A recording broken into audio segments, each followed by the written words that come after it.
What does it take to run a successful business? I have asked this question so many times before because I had no idea how to even begin. I thought that if I want to have a business, I need to carefully think about what it needs to be and how to make it profitable.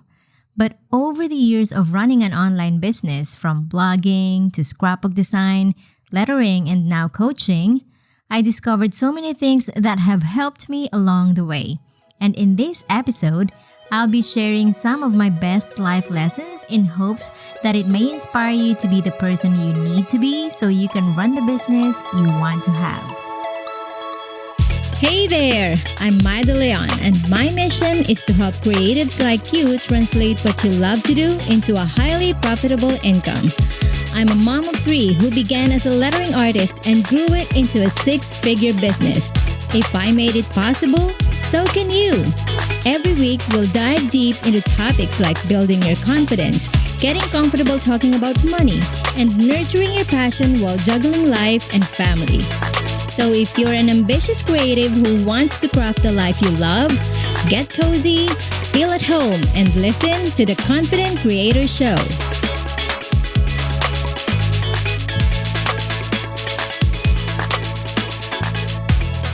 Hey creators, you're listening to episode number 21. I'm doing a special episode today because I just recently celebrated my 43rd birthday. And I have to say the past year has been such a roller coaster, isn't it? A volcano eruption, typhoons after typhoons, and of course, the pandemic. But it's also the year where I discovered my love for plants, started this podcast, and also just recently got the keys to our new home far away from the hectic, crazy city life. I then started thinking about the things I learned in life and business, and I wrote a blog post sharing these life lessons. I've grown so much over the last couple of years as a person and as a business owner. I'm a very different person now compared to when I first started out. I used to have a bad relationship with money, and despite being an optimist, there are still times when I struggle so hard, especially around my birthday month. You know, I used to think November has been so cruel to me, and that is because it's the month when I'm usually having the lowest sales or I'm practically broke. But I think this year has taken so many things away from us already that I wanted to change. And as a coach myself, I got to thinking, maybe this cursed month is just something I've told myself for years. And if I want to have a better, different experience and a better birthday this year, I need to work on that mindset. Because you see, when I think it's going to be a terrible month, I immediately become dismissive of things I still can do to make it happen. So this year, I told myself it's enough. I've already wasted so much time thinking about it, and now's the time to change everything. I'm going to make this birthday a great one. And that's exactly what I did. I quickly made a decision to launch my group coaching program, which I haven't launched in a while. I've always been known to have runways when I do launches. I prepare so much content to prime my audience about it, but I don't want to overcomplicate things this time. I simply wanted to take action. So, without a runway, I launched my group coaching program and ran a Black Friday sale this year, which is something I've never done since my scrapbooking days. And as of this recording, Black Friday sale is still going on, but we already made a total of $20,000 this month. Yes, it's not a 6-figure launch, but I'm happy to prove that my birthday month can also be amazing and not sucked like it used to. This experience actually prompted me to write a blog post I was talking about earlier. I called it the 43 things I learned about life and business. And out of these 43 things, I want to highlight and talk more about the 7 key lessons that will help creators like you become the better person you need to be to run the business you want to have. So let's get right to it. Number 1, treat your business as a business. Stop treating it as a hobby and showing up only when it's comfortable. Many of us creatives started out doing what we're doing out of passion, as a hobby, as a way to cope with negativity or a way to express your emotions, ourselves. But when your hobby, your passion, becomes the very thing that's bringing in profits, it's no longer just about posting pretty pictures on Instagram or creating process photos or only being creative whenever you have free time. Your audience, your clients, and customers will not wait for you. They will move on to the next best thing, the next business owner or creative they'll see who can offer something. You need to be able to set your schedule and follow through in order to get the most out of your time every single day. Think of the times you needed to wake up to go to your corporate job. You do it not because you want it, but because you like the results you're getting, which is your monthly pay. It's the same thing in your business. If you don't show up for it, how are you going to make money? You can't simply sit on your laurels and wait for people to buy from you. You need to continuously serve them so they'll trust you even more and buy from you eventually. And if you're struggling to do it, here are a few tips.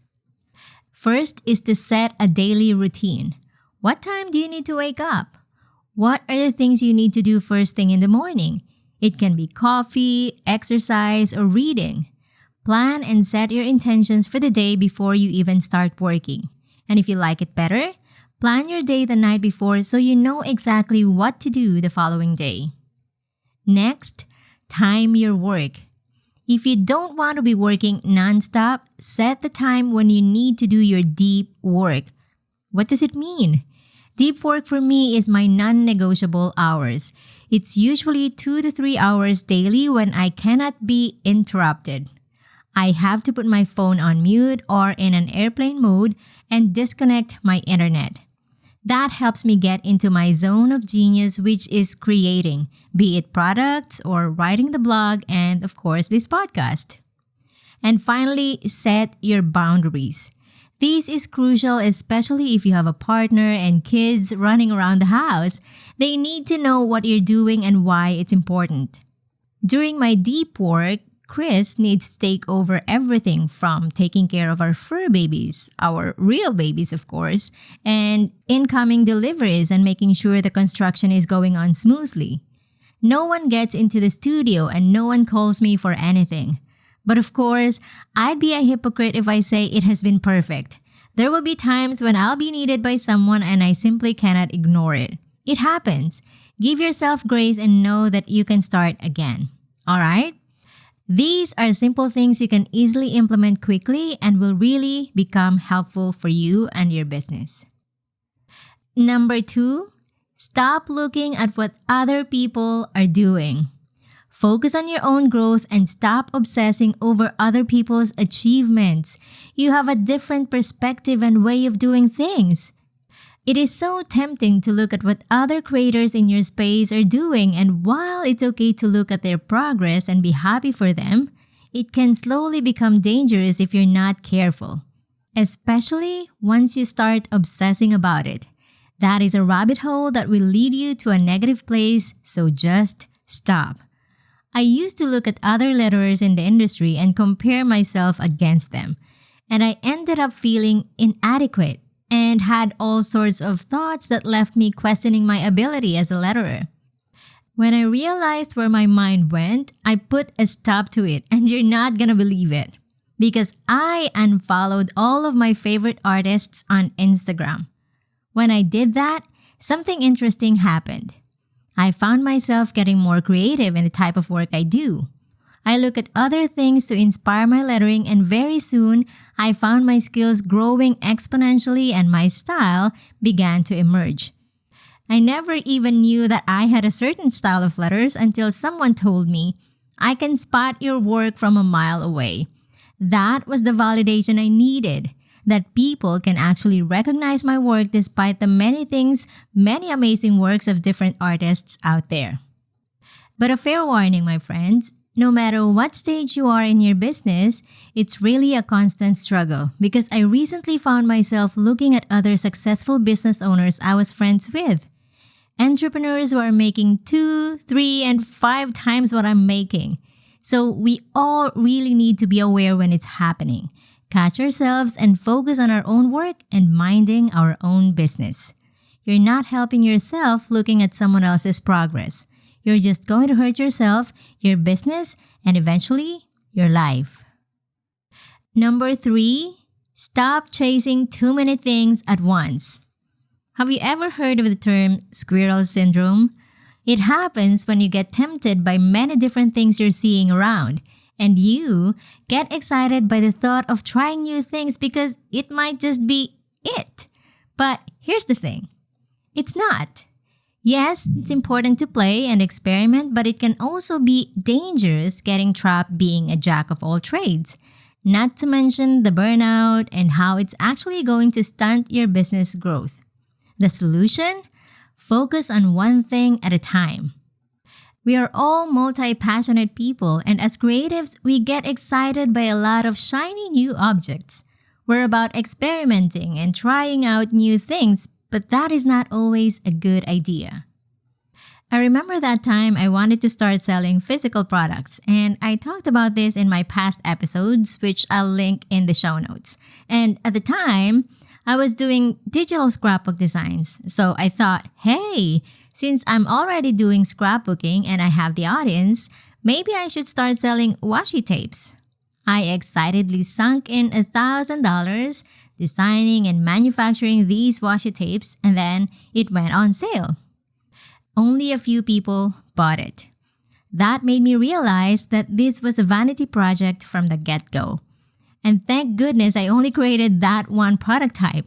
Imagine if I decided it was to be a whole collection. I would have lost a lot more money. I also learned one crucial thing from that experience, and it stuck with me to this day. Just because I like something doesn't necessarily mean my customers will like it too. I mean, there's a reason why they prefer digital scrapbooking after all. So, as my business evolved from digital scrapbooking to hand lettering to teaching online and now coaching and this podcast, I made sure to only focus on things that will benefit my audience. Hey, that's you. So, if you ever find yourself tempted to try the next cool thing, you might want to take a step back and ask yourself, is this something that will benefit my audience? And is this where I want to take my business? I talked more about this in episode 15 in case you want to learn more. All right, number 4, believe that you're capable of winning. This is big, my friends. Before you start asking others to trust you and do business with you, you need to start believing in yourself first. This was something I struggled with early on my business. I was plagued with thoughts like, who am I to offer hand lettering illustrations to clients? I'm just a mom who picked up lettering by practicing every afternoon during my son's nap time. Surely, that one client work was just one-time thing. And I can't help but think if there will be more clients. This is one of the biggest mindset hurdles every entrepreneur goes through when starting a business. It's difficult to see yourself as an expert in what you do, and even more difficult to try and promote and put yourself forward as that expert. A lot of what ifs will go through your mind. What if people don't like me? What if no one believes in me? What if everyone thinks I'm a fraud? You need to be able to set aside those what ifs, and you need to be okay that not everyone will like what you're doing. That's just life, and that's okay. Not everyone will like you, but those that do will support you. Believe in yourself and what you do because you have something to offer to the world that will change people's lives no matter how small you think it is. It has to start with you. We move on to number 5, invest in yourself and your business. While you'll find most things online for free these days, it'll take you years to figure everything out. One of the main reasons why you'll notice some creatives make it so fast is because they learn from someone else. It's good that you're able to do things on your own, but know that you can only do so much alone. Being in a group, a community, or enrolling yourself in workshops or online courses will help you even further. If you have the budget, enroll and study from people you want to learn from. I talked more about this in episode 19 actually, so if you want to learn more, give it a listen to understand why it's crucial. You don't need to start on expensive courses. Start somewhere. There are courses that offer scholarships. Apply to those. There are many challenges and masterclasses being offered out there where you can learn more. Join them. The most important thing is your learning. Number 6, establish routines. It's daunting to do the hundreds of big and small tasks that you will face as an entrepreneur. But if you have an established routine, tasks become way more manageable and automatic. You free up headspace and the time it takes to decide what you need to do for the day. I realized that my most unproductive days were days I failed to follow my routines. Instead of waking up and walking, I start fiddling with my phone, and before I realize, I already need to cook lunch and I haven't even done anything that helps me move the needle in my business. I want you to know that despite my super detailed routine, I'm not perfect and I do miss on some days, especially when Alphonse wakes up a little bit later than usual. I end up dilly-dallying over everything. But if you plan your day and have a set routine and follow through with it, each task gets completed a lot easier and you get more done in less time. Plus, when you have established routines, it becomes a habit and it's going to help you push through days where you don't want to work because your mind and body has already adjusted to the things you actually needed to do. These daily tasks and actions will help you progress and grow in your business a lot faster than anyone else. And now for the last one, number 7. It's okay to ask for more. Don't settle for less. Especially if you're just starting out, it can be scary to charge higher for your services and products. New artists tend to undervalue themselves because of a variety of reasons like, this is the market rate, I'm new, or no one will buy from me if I price too high. But that way leads up to a lot of grinding and eventual burnout. Know your worth. If you feel like your product or service needs to be charged higher, go for it. Ask for it. The worst they could say is no, and if that happens, it's not a bad thing either. Over time, you'll learn that these people who say no, or even you saying no to lowballers, would mean having more time for high-paying opportunities. I know this because that's exactly what I did. I only had a limited amount of time in a day, and I needed every piece of work that comes my way to be worth it. If I had said yes to all the lowball offers, I would have sacrificed a lot just to reach my financial goals. Like time caring for my children and sleep. 2 things I protect fiercely. So if you're ever tempted to accept lowball offers or you're afraid to ask for more, ask yourself, what am I going to personally give up in order to make my business profitable? And one more thing before we wrap this episode, I've said this a million times over in previous episodes too, IG lives and posts. Charging high doesn't just mean demanding more money because you want more money. Your services and products should be of high quality and more valuable than what your clients have paid you for. Alright, this was a fun and juicy episode, and I hope that these 7 key lessons I've learned have inspired you in some ways to change who you are to get to where you want to be. Because let's face it, we're always changing. We are different from the person we were yesterday because of what we've experienced and the decisions and actions we take. So, don't be afraid to learn new things and discover many different ways to grow as a person and as a business owner. By the way, you can read the entire blog post I've written at mydeleon.com/43things.